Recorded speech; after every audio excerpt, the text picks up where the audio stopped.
옆에 있는 분들에게 한번 인사했으면 좋겠습니다. 주 안에서 사랑하고 축복합니다. 주 안에서 사랑하고 축복합니다. 감사합니다. 느끼지 못한 분들이 많으시겠지만 여러분, 제가 어느 시점부터 미세하게 작아지고 있습니다. 느끼지 못한 분들이 더 많으실 텐데 미세하게, 아주 미세하게 작아지고 있는데요. 성문교회 오기 전에도 컸었는데 계속 커져가다가 얼마 전부터 정신을 차려서 조금씩 작아지고 있습니다. 여러분, 제가 언제 비로소 작아져야겠다라는 마음을 가지게 되었을까요?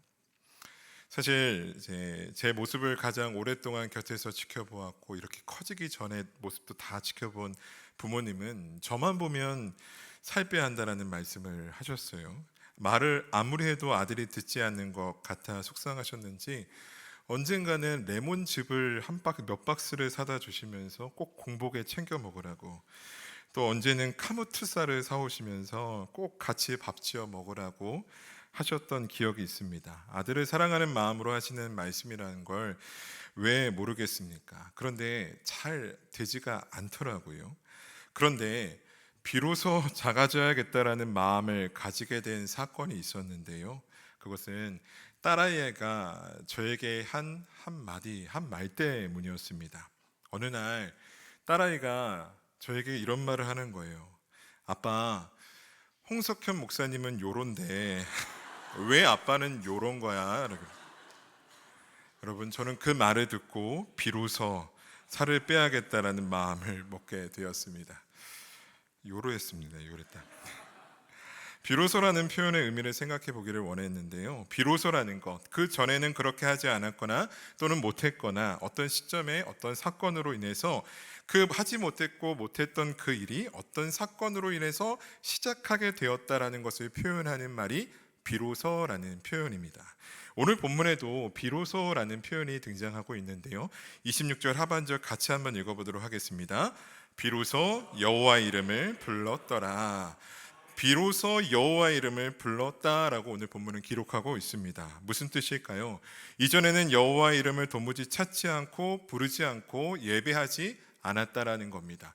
많은 학자들은 이 표현을 공적인 예배의 시작이라고 표현하고 있는데요. 다만 그 공적인 예배로서 제한할 것은 아니라고 생각합니다. 예배하는 자들이 있어야 함께 모여서 예배해야 예배드리는 것이기, 하나님의 이름을 찾고 예배드리는 것이기 때문에 그 직전의 상황은 도무지 하나님을 찾지 않고 하나님의 이름을 부르지 않고 하나님을 예배하지 않았는데, 비로소 어떤 사건과 어떤 시점으로 인해 비로소 사람들이 여호와 이름을 찾고 부르짖고 온전하게 예배드리게 되었다라는 겁니다. 여러분, 도대체 어떤 상황이었을까요? 여호와 이름을 찾지 않고 부르지 않고 예배하지 않았던 상황은 어떤 상황이었을까요? 우리가 25절, 26절 말씀만 읽었지만 오늘 본문 말씀이 포함되어 있는 창세기 4장 말씀을 전반적으로 살펴보기를 원하는데요. 도무지 하나님을 찾지 않고 하나님을 예배하지 않는 모습에 대해 생각해 보기를 원합니다. 바라는 것은요, 오늘 이 시간에도 하나님을 예배하기 위해 모여있는 우리가 하나님의 이름을 부를 수 있고 하나님을 예배할 수 있는 것이 당연한 것이 아니고 얼마나 큰 은혜인지를 깨닫게 되는 시간이 되기를 소망합니다. 나아가 하나님을 찾고 하나님을 예배한다고 생각했는데 여전히 나에게 하나님을 찾지 않는 자의 모습이 있었다면 그 모습을 직면하고 회개하고 온전하게 하나님을 찾고 하나님을 예배하는 자로 돌이키는 은혜가 있기를 소망합니다. 여호와의 이름을 부르지 않았던 상황, 하나님을 예배하지 않았던 상황은 어떤 상황이었을까? 4장 16절부터 이어지는 가인의 계보를 통해서 우리는 분명하게 알 수 있는데요. 잘 알고 있듯이 창세기 4장은 가인과 아벨이 하나님께 예배를 드렸지만, 제물을 드렸지만 하나님께서 가인의 제물은 받지 아니하시고 아벨의 제물만 받으십니다. 그러다 그 사실에 분하여 가인이 결국 동생 아벨을 쳐 죽이는 살인의 사건이 기록되어 있는 것이 이 창세기 4장의 말씀이죠. 하나님은 가인을 향해 너는 땅에서 피하며 유리하는 자가 될 것이다, 너가 떠돌아다니는 자가 될 것이다 라고 징벌을 내리십니다. 그러자 가인은 그 말씀이 너무나 두려워 두려웠고 자신을 만나는 자마다 자신을 죽이면 어떡합니까? 라고 하나님께 호소했습니다. 하나님은 그 두려움에 사로잡혀 있는 가인에게 너를 죽이는 자에게 내가 벌을 7배나 더할 것이다 라고 말씀하시죠. 하나님의 그 말씀을 듣고 나서 가인이 보여주는 모습은 어떤 모습이었을까요? 16절 말씀인데요, 제가 한번 읽어보겠습니다. 가인이 여호와 앞을 떠나서 에덴 동쪽 놋 땅에 거주하였다. 여호와 앞에 떠나서 놋 땅에 거주했다라고 기록하고 있습니다. 재밌는 것은 이 놋이라는 지명의 뜻에는 유리함, 떠돌아다님이라는 뜻을 가지고 있는데요, 무엇을 보여주고 있는 걸까요? 가인이 유리하는 자가 될 것이라는 하나님의 말씀을 거부하고 하나님을 떠나서 놋 땅에 정착합니다. 거주합니다. 하나님의 말씀에 도전하고 반항하고 있다는 거예요. 어쩌면 가인은 하나님을 향한 자신의 도전이 성공했다고 생각할 수도 있을 것 같아요. 유리하는 자가 될 것이다라는 하나님의 말씀에 대항하여 놋 땅에 거주하고 있는 자신의 모습을 보면서 하나님의 말씀에 대항한 자신의 계획이 성공했다고 여길 수 있다는 거죠. 하지만 정작 그의 삶의 터전은, 그가 정착한 곳은 어디였습니까? 유리하는 자, 떠도는 자라는 의미를 가지고 있는 놋 땅이었다라는 거예요. 하나님의 징벌에서 벗어나지 못하는 삶이었다라는 거예요. 자신의 눈에는 어딘가에 정착한 삶을 살았다 여기지만 그의 영혼은, 그의 인생은 여전히 정착할 곳을 찾지 못하고 떠돌아다니는 인생이었다라는 것을 보여주고 있다라는 거죠. 가인이 보여주는 이 모습은 가인에게 내려진 하나님의 징벌이 여전히 유효하다라는 의미이기도 합니다. 그렇기 때문에 이 징벌의 유효함 속에서 이어지는 가인의 족보는 결코 우리가 긍정적으로 해석할 수 없는 족보라고 생각할 수 있습니다. 그런 의미이죠. 이제 가인은 놋 땅에 거주하면서 무엇을 하게 될까요? 17절 말씀인데요, 같이 한번 읽어보겠습니다. 아내와 동침함에 그가 임신하여 애동을 낳은지라 가인의 성을 쌓고 그의 아들의 이름으로 성을 이름으로 에녹이라 하니라. 아멘. 자녀를 낳고 성을 쌓고 그 성의 이름을 자신의 아들의 이름으로 지어주고 있습니다. 여기서 성은 도시라고 생각하면 돼요. 그 개념에서 오늘 설교의 제목을 따왔는데 도시라고 생각하시면 됩니다. 놋 땅에 정착해서 살아갈 도시를 세우고 그 도시의 이름을 자신이 낳은 아들의 이름으로 짓고 있습니다. 자신의 자손들이 앞으로 살아갈 도시라고 말하고 있는 거죠. 여러분, 우리는 이 장면에서 에덴 동산을 창설하시고 창조하신 하나님이 아담을 그곳에 살게 하셨던 하나님의 일하심을 떠올릴 수 있습니다. 하나님은 아담에게 에덴 동산에 있는 것들을 마음껏 누리면서 하나님이 공급하시는 것으로 살아가는 인생을 허락하셨죠. 특별히 선악을 알게 하는 나무의 열매는 먹지 말라는 말씀을 통해서 하나님의 다스림 속에서 하나님이 공급하시는 것을 마음껏 누리며 하나님과 교제하는 삶을 살게 하셨던 하나님의 일하심을 떠올리게 합니다.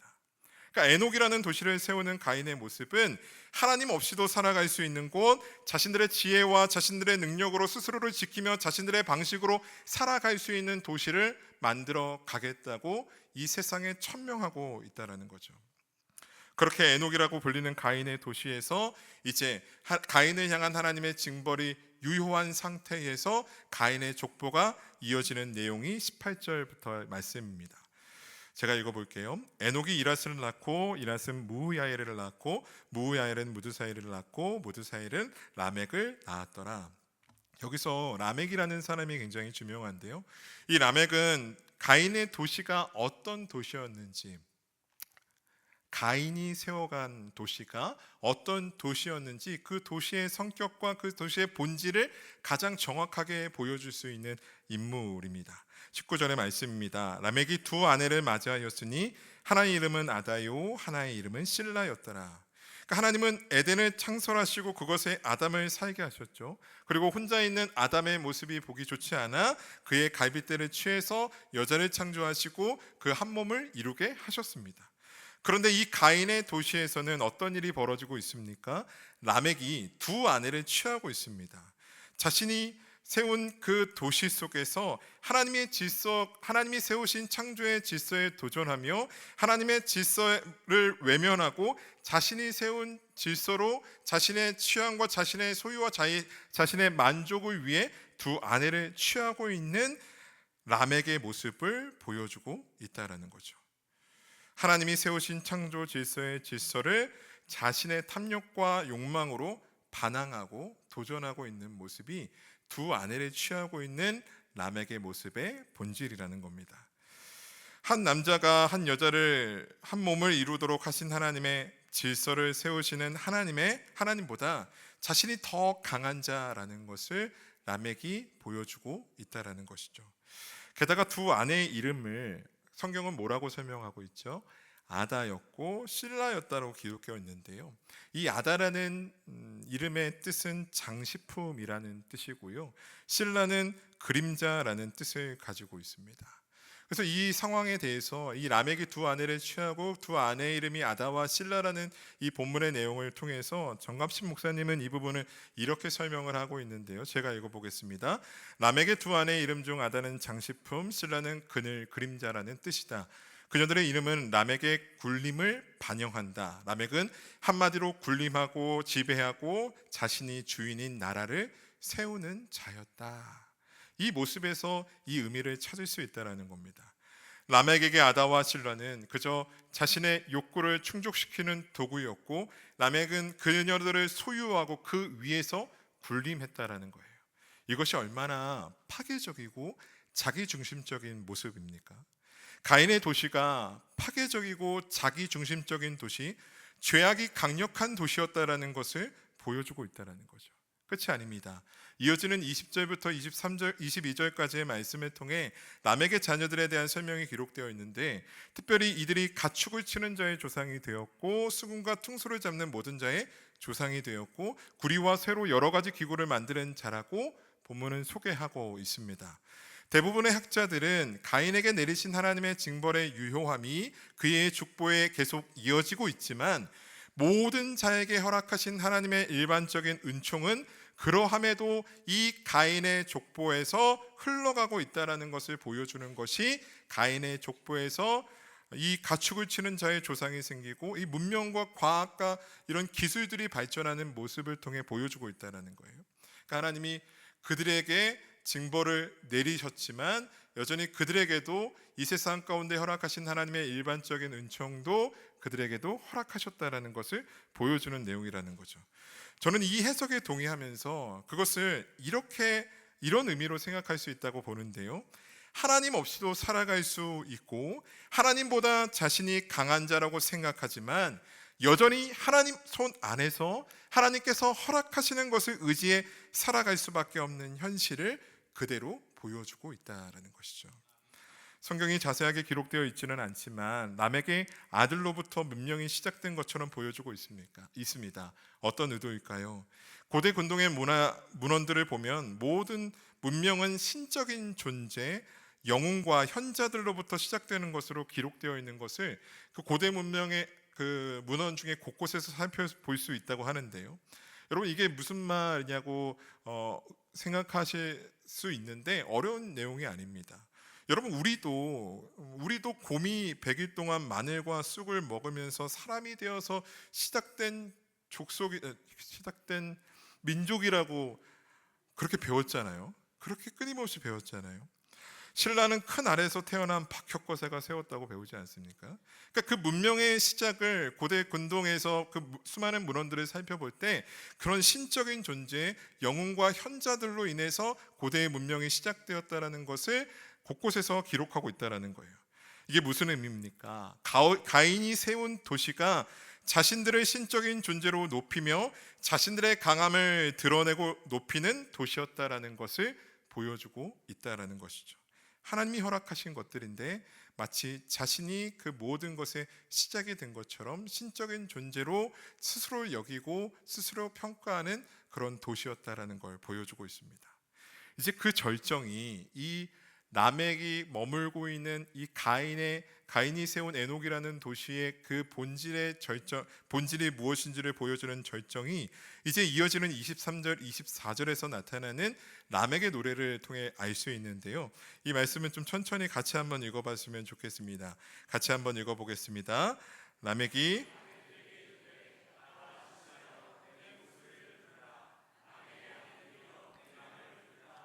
나의 상처로 말미암아 내가 사랑을 주 나의 상함으로 말미암아 가인을 위하여는 벌이 700일인데 라멕을 위하여는 벌이 77배로이다 하니라. 아멘.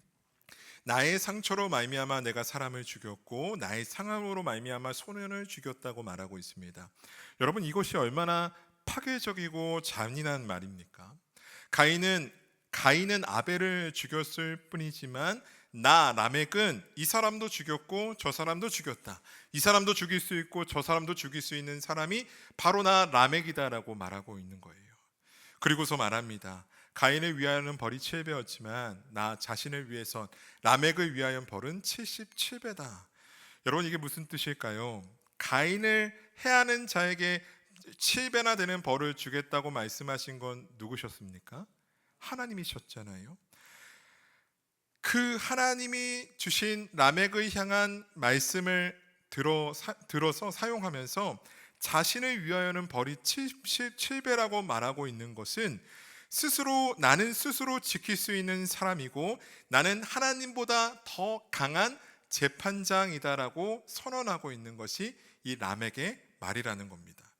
라멕의 이 말은요, 이 에덴 동산을 창설하시고 각종 나무의 열매를 마음껏 먹어도 되지만 선악을 알게 하는 나무의 열매는 먹지 말라, 먹는 날에는 반드시 죽으리라 하신 하나님의 말씀을 떠올리게 합니다. 그 에덴 동산의 것을 마음껏 누릴 수 있지만 그곳에 머물 수 있는, 그곳에 거할 수 있는 하나님이 세우신 질서, 그 선악을 알게 하는 나무의 열매를 먹지 말라는 하나님의 말씀을 떠올리는 말이라는 거예요. 무엇입니까? 라멕의 이 말은 강력한 이 도시의 주인이 나 라멕이기 때문에 나의 말을 듣고 명심하라는 거예요. 뭐예요? 나에게 도전하는 자는 그 누구도 죽임을 면치 못할 것이다 라고 말하고 있다는 거죠. 여러분, 이것이 도무지 여호와의 이름을 찾지 않는 모습, 도무지 하나님을 예배하지 않는 모습, 아니요, 예배할 수 없는 모습이다라는 겁니다.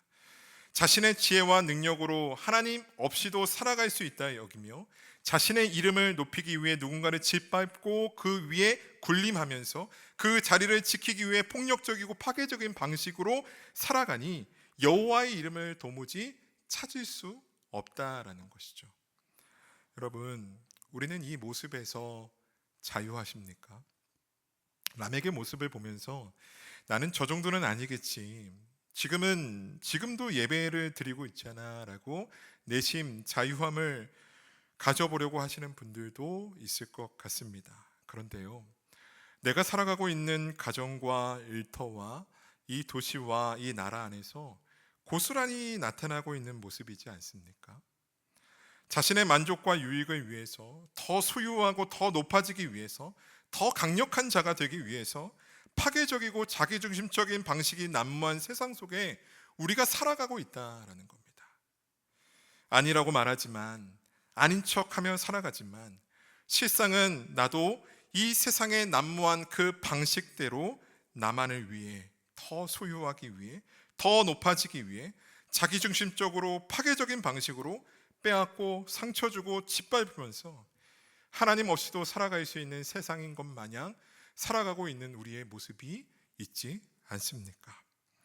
사랑하는 여러분, 교회에서만이 아니라 우리가 머무는 모든 삶의 자리에서 하나님을 찾고 하나님을 예배하는 곳이 되어야 할 줄 믿습니다. 우리가 우리가 살아가는 그 모든 삶의 자리, 우리의 가정과 우리의 일터와 이 나라와 열방도 이 가인이 세운 강력한 악의 도시의 방식으로 살아가는 모습이 아니라 하나님을 찾고 하나님을 예배하는 우리의 가정이 되어야 되고 우리의 일터가 되어야 되고 이 나라와 열방이 되어야 하는 줄 믿습니다. 여러분, 조금 무거울 수 있지만 직면해 보기를 원하는 것이 있습니다. 자기중심적이고 파괴적인 가인의 강한 도시는 교회라는 모습으로, 신앙이라는 모습으로 세워질 수 있다라는 거예요.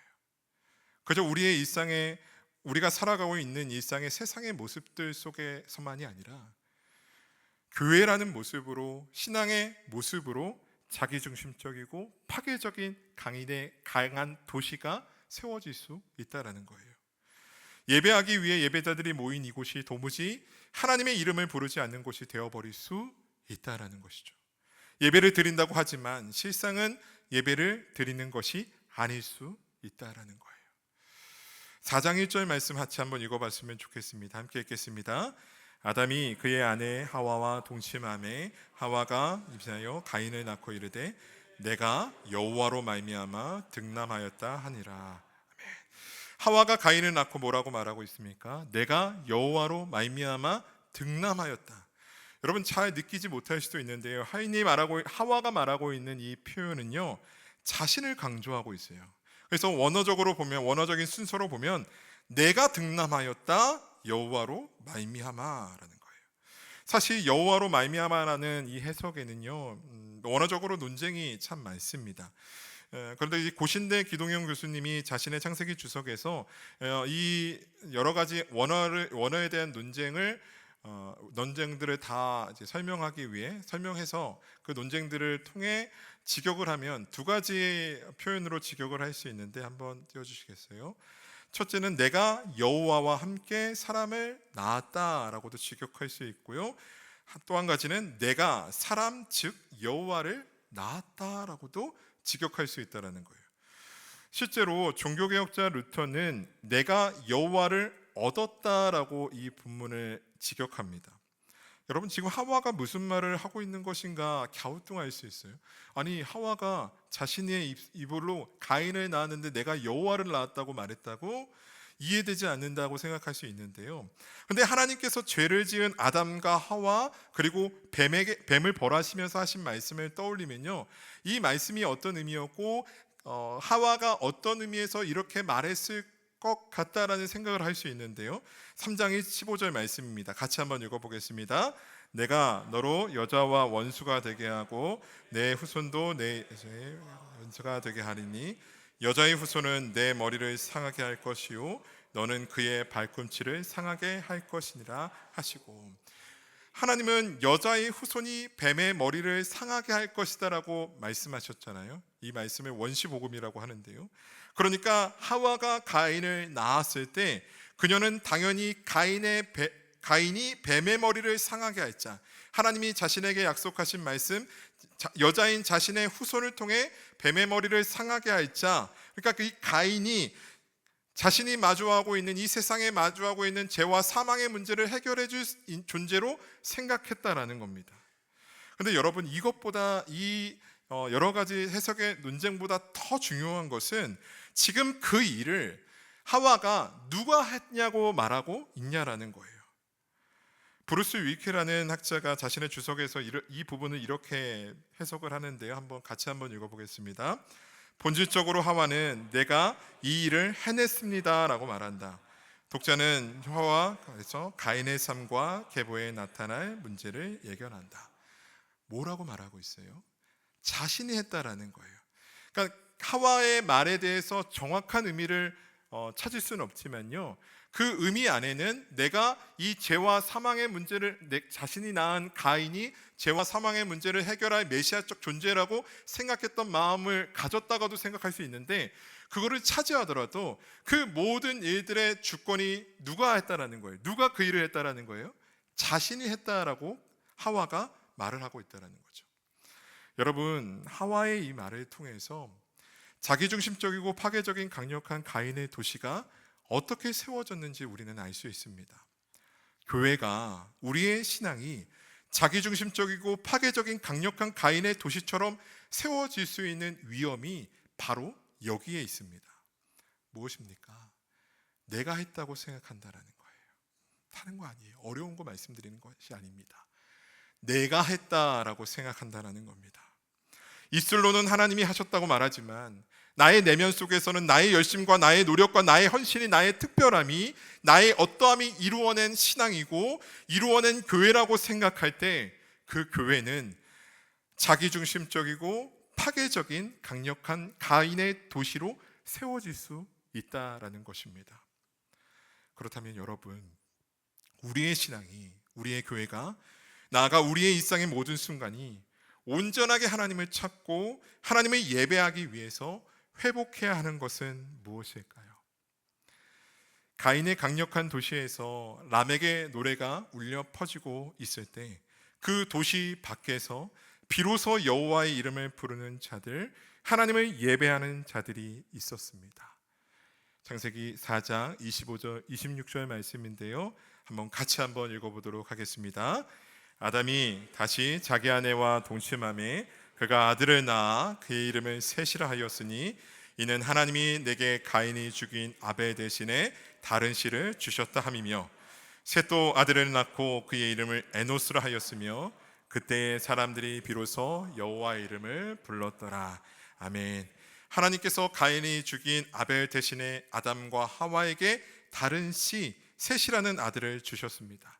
그런데요, 이 본문을 살펴보면요, 1절에서 가인을 낳고 내가 얻었다 여호와로 말미암아, 내가 얻었다 여호와를 라고 내가 얻었다고 말했던 하와가요, 이제 25절에서 어떻게 말하고 있습니까?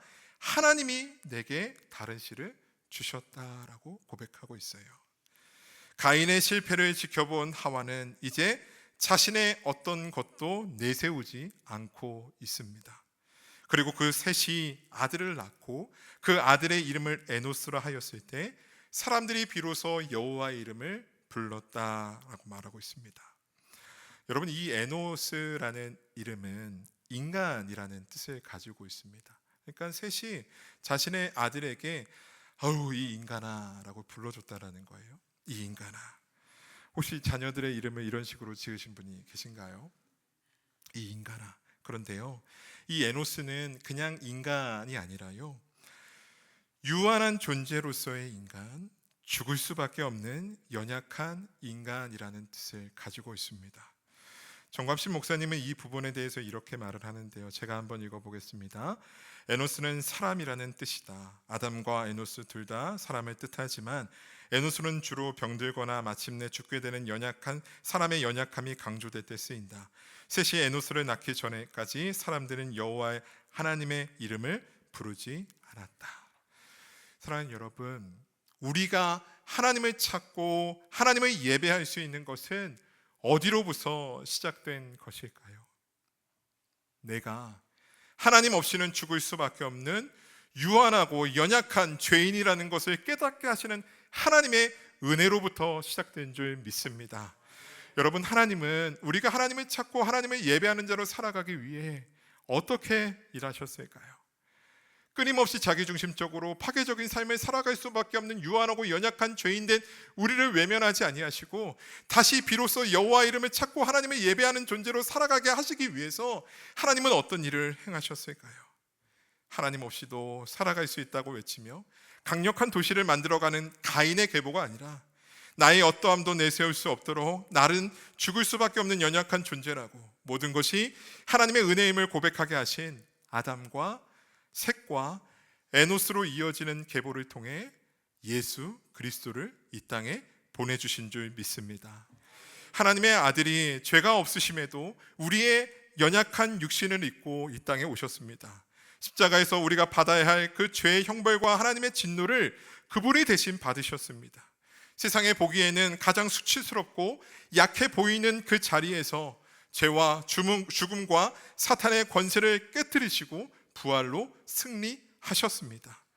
사랑하는 여러분, 이 은혜로 말미암아 우리가 하나님의 자녀요 주님의 몸된 교회가 되어서 하나님의 이름을 비로소 부를 수 있고 하나님을 예배할 수 있게 된 줄 믿으시기를 바랍니다. 이제 마땅히 우리가 살아가야 될 삶은 분명합니다. 강력한 가인의 도시가 나의 가정과 일터와 삶의 자리 곳곳에 세워져 있다면 그 강한 도시를 세웠던 나의 죄를 회개하고 돌이키고 그 세워져 있는 강한 도시들을 다 부셔버려야 합니다. 나의 만족과 유익을 위해서, 소유하고 높아지기 위해서 자기중심적으로 파괴적으로 가족과 이웃을 이용하고 정죄하고 판단하고 공격하며 살아갔던 모습들을 우리는 회개하고 돌이켜야 합니다. 우리를 구원하시기 위해서 기꺼이 스스로 연약한 모습이 되어 낮아지사 이 땅에 오셨고, 더욱 낮아지사 수치스럽고 약함의 모습으로 십자가에서 죽으신 예수 그리스도처럼 기꺼이 낮아져서 섬기고 사랑할 수 있는 우리가 되어야 하는 줄 믿습니다. 가인은 지금 자신을 벌하면, 자신을 해하면, 라멕은 자신을 행하면 벌이 7배라고 스스로 그렇게 선포하며 누군가 위에 군림하고 자신을 지키며 스스로를 높이며 살아가겠다고 말하고 있습니다. 그러나 예수 그리스도께서는 뭐라고 말씀하셨을까요? 얼마까지 용서해야 되냐고 물어보는 제자들을 향해 7번씩 70번이라도 용서하라고 말씀하신 분이 예수 그리스도인 줄 믿습니다.